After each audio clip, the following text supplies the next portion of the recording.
You're watching Outdoors Delmarva, presented by Gateway Subaru. Higher standards.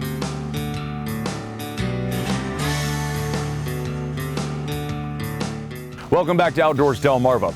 We met up with James Rattino, the president of the Maryland OHV Alliance, and Robbie Horner of Horner Power Sports to find out when, or if, public land access will be coming to Maryland's Eastern Shore. Our organization was founded to promote sustainable off-highway recreation for vehicles. We noticed that there's an explicit lack of that access for public access in the Eastern Shore. It used to be there historically. About 10-15 years ago, the state of Maryland shut down the only public access over in Pocomoke State Forest, but there's still that need, there's still that demand. It's one of the fastest growing forms of outdoor recreation in the country right now. And it's also the #4 contributor to the Maryland outdoor economy. It comes in behind boating, RVing, and hunting, trapping, and shooting. So we're right up there at $78 million a year, but there's nowhere to spend it in Maryland. People are driving to Hatfield-McCoy in West Virginia. $5 million plus a year goes there. Pennsylvania, Virginia, North Carolina, Delaware, not to Maryland. There's some stuff out in the mountains out in Western Maryland, which is great access, but that's over 6 hours away for a lot of folks here.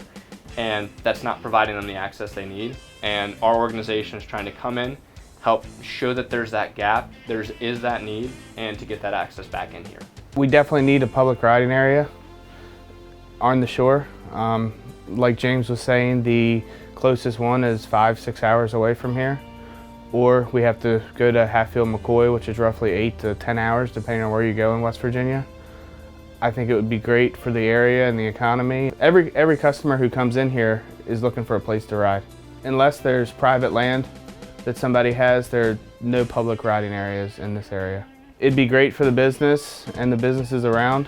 ATVs, dirt bikes, they're all growing, and it would certainly help. So in order to get the access back or started anew in a new location, leaders need to see that there's the demand. They need to see that the constituents want it, which in conversations that we've had, people do. We started a petition online to help show that there is the demand that has over 2,200 signatures already trying to get access back on the Eastern Shore. And each one of those people, from an economic standpoint, is going to drop $600 on a day to $1,200 over a night trip.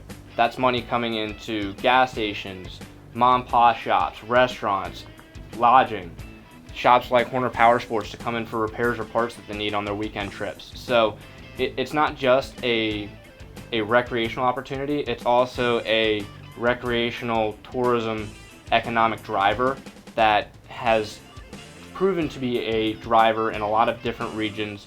Western Maryland is capitalizing on it, Virginia's capitalizing on it, Pennsylvania, West Virginia, I mean, the states around us are capitalizing on it. There's the land here and the opportunity, and it really should be utilized to its fullest potential.